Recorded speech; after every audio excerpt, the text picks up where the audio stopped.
Governor, thanks for joining us here tonight. Thanks, Kaitlan. I don't think that we've gotten your raw reaction to the audio that CNN got this week of Trump talking about classified documents with people who didn't have security clearances. What went through your mind as you listened to that 2-minute or so clip? Sounds just like him. I mean, the thing that struck me the most was that is what Donald Trump is like most of the time, constantly rationalizing his own bad behavior, justifying what he's doing at the very moment that he's doing it, even when he knows it's wrong, and showing off. He's the consummate show-off. And I think that's what that tape was, him showing off. People asked me, going all the way back to the time of the raid last year of Mar-a-Lago, like, why would he keep these documents? People were like, is he going to give them to a foreign government or sell them to somebody or blackmail people? Like, you don't understand Donald Trump. It's just to show off. He wants to continue to act like he's president. He can't live with the fact that he's not. And so that's why he kept those documents. It seems childish and stupid, and it is, but that's the reason why, in my view, he's always kept them. You've compared it to a child sticking their hand into a cookie jar. Yeah, I mean, look, he knows it's wrong, and he acknowledged that on the tape that you all got. You know, he says, like, look, this is classified, it's secret. You know, I could have declassified when I was president, but I didn't. And now I can't, you know, I can't have this. I can't show it to you. Well, you know, he knows these things are wrong, but he is like that child who tests the parent constantly. You know, and that is what is just so maddening about this. None of this had to happen. If he tries to play victim now, Kaitlan, oh, poor me, they're going after me. They tried for 18 months, quietly, privately, to get him to return the documents. From February of 2021 through to August of 2022, they wrote, they called, they met with lawyers, they ultimately served a grand jury subpoena. They did everything they could up to and not including a raid. He would not give them the documents back. And in fact, according to the indictment now, and I have no reason to believe it's not true, you know, he even hid documents from his own lawyers when they were trying to comply with the subpoena in order to keep them. And this isn't new, Kaitlan, the boxes thing. You know, when I was with him in 2016, his body guy at the time, Keith Schiller, used to carry a banker's box of papers that came from Trump Tower. And we would get on Trump's plane, and the first thing that would happen when he sat down is Keith would go and get that box and put it in the seat next to Trump. And Trump would open the box and he would start going through the papers. When they call up, you know, his beautiful mind boxes, that the staff called them, I knew exactly what they meant. It was like a security blanket for him. But you're saying it wasn't something where, oh, he just had all this stuff with him and he didn't really know what was in there. It was just random boxes. You're saying he knew and kept track of these boxes. He knew exactly what it was. And he would talk to you as he was going through papers in there. I'd say, oh, this is about this deal, or this is a story about this. And it would be a combination of, you know, paperwork and articles and magazines. As he said, that's the kind of stuff that was in there, except once you become president, you have access to classified documents and top secret documents and SCI documents, which are the most secret documents. And that's not stuff you can keep. When you spent time with him at the White House, did you ever see him dealing with classified information in front of people who didn't have security clearances or anything that you remember? I didn't. The only thing that he ever showed me, which I think he showed to lots of people, were the letters that he got from Kim Jong-un. He was very proud of those. Yeah, but of course, what he's alleged to have taken now is so much more serious than much more serious. It's nuclear security secrets. He's had a litany of excuses for why he had these documents. This is just a culmination of some of them. You can declassify just by saying it's declassified, even by thinking about it. I didn't have a document per se. Did you ever show those classified documents to anyone? Not really. Copies of different plans, copies of stories having to do with many, many subjects. Why do you think his excuses keep changing for why he had those documents? Because he's getting cornered. He's getting cornered, and he'll lie about anything. I think the latest lie is the one that he said just yesterday, right? Where he said, I wasn't really showing them anything. It was just bravado. He was essentially saying he was lying to the people he was sitting with, Mark Meadows' biographers and his own staff. But let me tell you something. That's what he does. When he is cornered, and he was cornered by the Bret Baier interview. The Bret Baier interview put him in a horrible box that I don't think he's ever going to be able to Where get he out said of. it wasn't a document per se. Well, that, but he also, the bigger problem he has, Kaitlan, is that he admitted he had the documents, he knew about the grand jury subpoena, but he was too busy to go through the boxes to see what was classified and what wasn't. And he didn't want to just turn the boxes over because he had golf shirts and golf pants in there. I mean, come on. There's nobody in America who believes that story. Does the bravado excuse remind you of when the Access Hollywood tape came out and his dismissal was, it's just locker room talk? It's whenever he feels cornered, he makes up a story. It reminds me more particularly of when he didn't want to turn over his tax returns. And he all of a sudden came up with a story that he was getting legal advice saying that as long as he was under audit, that he couldn't turn them over. And that was a completely made up story as well. You're a former federal prosecutor. How damaging is a tape like that at trial?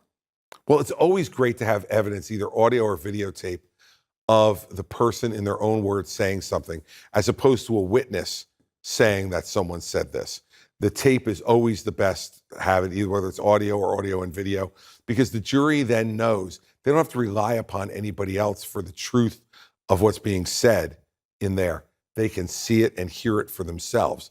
So the tape is an incredibly important part of it, but it's not the only important piece of evidence that they have. I suspect that they will introduce at the time of trial. Kaitlan, most of these indictments, when I did it for 7 years, we usually put a third to a half of the amount of evidence that we actually had in the indictment, and saved stuff for later. So you think there's more? I do. Rudy Giuliani was interviewed last week, I believe, by Jack Smith's investigators who are investigating January 6th and the efforts to overturn the election. What does it say to you that he voluntarily sat down with them, with Jack Smith's team? Does that mean, do you think that he's trying to get some kind of agreement? I think that's Rudy's personality. Remember, Rudy was a U.S. attorney also, and he was a U.S. attorney in the most important district in the country, in Manhattan, in the Southern District of New York. So I don't think, even if Rudy got legal advice not to sit down, my guess is, knowing Rudy, that he feels like he could deal with whatever questions are going to be asked, and that's given his background, his experience, and I'm sure he's convinced he did nothing wrong. So I think with Rudy, it's not an indication that there's a deal being made, which it might be with other people. I think it's more that Rudy has this incredible self-confidence that he could sit down with a prosecutor and he will not be, knocked off. How much risk do you think he's facing in this investigation and Trump himself? On the January 6th side of things? Look, it's hard to tell everything that went on that day. I actually tried to talk to the president that day, and he wouldn't take the calls. To urge him to speak out and to get people out of the Capitol. So I don't know what everybody's role was, but look, this much we know for certain. It was an awful day in American history. We know that Donald Trump played a large role in encouraging it, not just on the day, but in everything he did from election night forward to January 6th, because he continued to spread the lie that the election was stolen. And we know that's not true, and there's no evidence to support that it is. He knew that too. But his ego wouldn't permit him to admit that he lost to Joe Biden. And believe me, if I lost to Joe Biden, I'd be feeling pretty hurt too. But the fact is, when it happens, it happens. And I don't think that Jack Smith, would be my guess, is not just looking at the speech on January 6th and what happened on January 6th. He's looking at everything that happened from election night forward. Yeah, fundraising, we know all of that, Everything. fake electors. Do you have concerns on how Trump would use his pardon power if he became president again? Well, I don't like a lot of the ways he used it when he had it the first time. Yeah, because he pardoned Charles Charlie Kushner, sure. So and a number of other people I don't think he should have pardoned. But nonetheless, sure, that would not be my top concern if he were to become president again, but it would be on a list. You haven't said whether or not you'd rule out pardoning him if you became president. I don't think it's responsible to say it, Why Kaitlan, not? but because having had the pardon power before, I will tell you what my inclination is. I don't think if he gets a fair trial that there's going to be any grounds to pardon him. And so my inclination is I don't think I would pardon him. Now, if I thought that he got an unfair trial, if I thought there were things that happened that led to an unfair result, then that's a different story. But based on what I know today, the answer is no. But having had the pardon power as a governor and how seriously I took it, what I'm telling you is that you got to watch to see how the trial goes too, because that's part of it. The last thing I'd say, and the reason why I don't think if I'm president that I'll ever confront this, is to get a pardon, you must also accept responsibility for your conduct. Donald Trump will never accept responsibility for his conduct. And so he won't even be able to accept a pardon if one were offered. Of course, one thing, we're talking about the primary, the pull that he has on your party. That was on full display this week when House Speaker Kevin McCarthy did an interview where he questioned Trump's strength as a candidate, saying, is he the best candidate? I'm not so sure. He quickly backtracked on that. What does that say to you about how dependent Kevin McCarthy is on a Donald Trump? Well, I think that Kevin's in a particularly difficult position, right? Because he needs to count to 218 every day, given the rules that he's operating under. So it's not an excuse for Kevin, but it's an explanation as to what he's up to. He's trying to get things done in the House of Representatives. He's managing a very difficult caucus and a very slim majority. And so I think that's why my guess is that's why he did what he did. But I think his first statement was what he really believes, which is that he doesn't think Donald Trump is the strongest candidate to be president. We were just talking about the state of the 2024 race, and you, obviously, what sets you apart is that you were willing to go after Trump in a way that no one else in the 2024 field does. We see Asa Hutchinson and Will Hurd, they do criticize him, but not in the way that you have done. Do you believe that those who don't are making a mistake you made in 2016? Exactly. I think they're making a mistake not only that I made, but that Jeb Bush made, and Marco Rubio made, and Ted Cruz made, and John Kasich made, that we didn't go after Trump early enough. And we allowed a certain narrative to set in about Donald Trump that then became impossible for us to change or overcome. And so, look, he has been a major world figure for the last 8 years. And so we're not going to be able to knock down his numbers or shake some of his support. I've been in the race for 3 weeks, but we have, 7 months until the first people vote, and my message will be heard by then. And I think the American people care about the truth, Kaitlan, I really do. And I think the Republican Party cares about the truth, and I think they want to hear it, but no one's been saying it to them. And I'm going to say it to them over the next 7 months. We have questions about your fundraising, but on Donald Trump's fundraising, he has quietly begun diverting money that he is raising for his 2024 campaign into a political action committee that he has used, which we can see from filings, for his personal legal fees. What do you make of that? It's disgraceful. It's disgraceful. He's going to middle-class men and women in this country, and they're donating $15, $25, $50, $100 because they believe in Donald Trump and they want him to be president again. They're not giving that money so he can pay his personal legal fees. And let's remember something. He's a billionaire. He's a billionaire, self-professed billionaire. Why can't he use his own money to pay his personal legal fees and not use money coming from the public? It's disgraceful. And it's a continued grift. And look, the Trump family has been involved in grifting for quite some time. He was doing this in terms of the people who got paid out of this PAC before, whether it was Kimberly Guilfoyle or other members of the family. Jared Kushner, 6 months after he leaves the White House, gets $2 billion from the Saudi sovereign wealth fund when Donald Trump had put him in a position to be in the Middle East. What was Jared Kushner doing in the Middle East? We had Rex Tillerson and Mike Pompeo as secretaries of state. We didn't need Jared Kushner. He was put there to make those relationships, and then he cashed in on those relationships when he left the office. So what Donald Trump's doing now is just a continuation of what he's permitted his family to do over the entire course of his time as president. Why do you think he's not using his own money to pay for his legal fees? Because he's the cheapest person I've ever met in my life. That's why. And what he's very good at, Kaitlan, is spending other people's money. And if you look at his history in New Jersey, and you think he's misleading his voters, his supporters by... Well, I think those supporters, write a check to Trump for president. They think they're paying for campaign expenses, not for personal legal expenses. What happened to him, let's say with the documents case, had nothing to do with a campaign at all. It's a personal fault of his, mistakes he made that he's now being held to account for and has to pay lawyers to defend him. The same thing with the Stormy Daniels case in New York. I think it was a ridiculous indictment to bring, but nonetheless, it's based on his personal conduct of allegedly paying off Stormy Daniels to keep her quiet during an election. These are not things that the public should be paying for, and certainly not people who are supporting him for president and giving him the money thinking it's going to be used to help forward his campaign, when in essence all he's doing is using it to pay his own legal fees so he can keep more money in his own pocket and keep running his jet and going back and forth between Bedminster and Mar-a-Lago. There's a new Quinnipiac poll that finds 61% of Republicans in your backyard in Pennsylvania have an unfavorable opinion of you. You're obviously very well known, but you're not exactly well liked by Republican voters when you look at the polls. Why do you think that is? Well, we had the same situation 8 years ago, and we were able to turn that around to a large extent. Um, but the reason is because I governed a blue state, Kaitlan. And so when you govern a blue state, you're gonna have to make compromises if you want to get things done.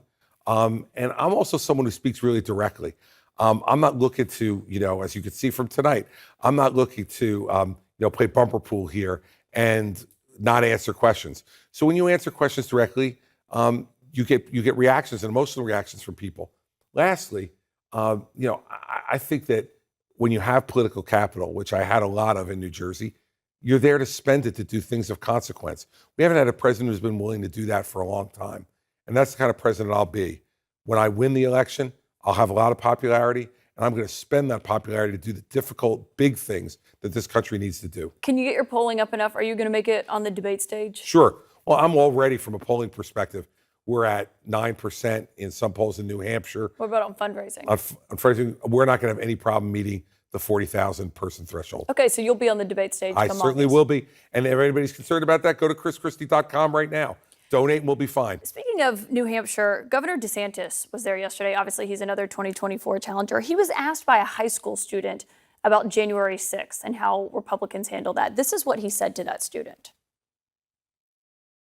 Do you believe that Trump violated the peaceful transfer of power, a key principle that of American democracy that we must uphold? Are you in high school? Yeah. So I wasn't anywhere near Washington that day. I have nothing to do with what happened that day. Obviously, I didn't enjoy seeing, what happened. But we've got to go forward on this stuff. We cannot be looking backwards and be mired in the past. He talked a little bit before that about how Biden is running for office and Biden running and why he should defeat him. But is that the way you think Republicans should be answering that question on January the 6th? He wasn't anywhere near Washington. Did he have a TV? Was he alive that day? Did he see what was going on? I mean, that's one of the most ridiculous answers I've heard in this race so far. You don't have an opinion about January 6th, except to say, I didn't particularly enjoy what happened. People were killed. Not exactly a strong statement. People were killed, Kaitlan, as you know, that day on Capitol Hill defending the Capitol. We had members of Congress who were running for their lives. We had people trying to hunt down the Vice President of the United States, chanting, "Hang Mike Pence." And Donald Trump the entire time sat outside the Oval Office in that little dining room of his, eating a well-done cheeseburger and watching TV and doing nothing to stop what was going on until it got to the point where even he could no longer stand it. And he finally, at 4-something in the afternoon, put out a video asking people to leave the Capitol. And Ron DeSantis doesn't have any opinion on that?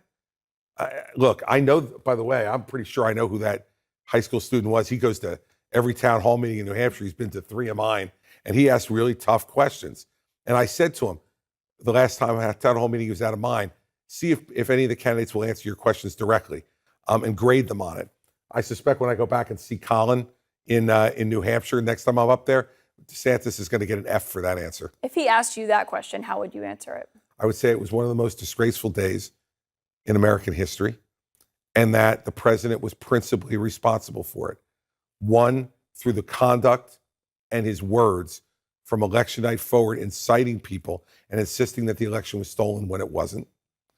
Through his speech that day, when he attacked directly his own vice president and incited those people to be angry at Mike Pence, who was just performing his constitutional duty, and he had no choice. And every lawyer, good lawyer, had told people that he couldn't do anything different than that. And then while the event was going on, while the riot was going on Capitol Hill, we know that Donald Trump was watching it and was being urged by even members of his own family to get out there and say something, and he refused because he was enjoying watching people yell, scream, and destroy things in his name. That's the kind of answer you should give. And that makes someone, in addition to all the other things, unfit to be president of the United States. You mentioned Pence. As you have been such a vocal critic of Trump's in these last few weeks since you entered this race, have you heard from people who worked in his White House that agree with you? I have. A number of them. of people who were treated horribly by him. Look, one of the untold stories here is if he were ever to win again, and I don't think he can, but if he were to win, who would go to work for him? He called Bill Barr a gutless pig, a two-time United States Attorney General who he picked and said was one of the brightest lawyers in America when he picked him.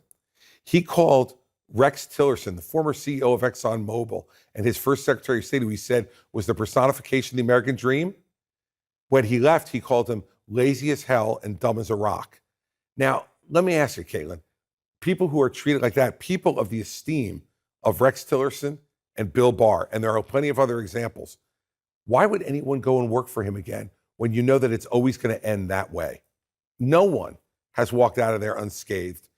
If you dare to disagree with him, that's what he does to you. Is that really the kind of president we want?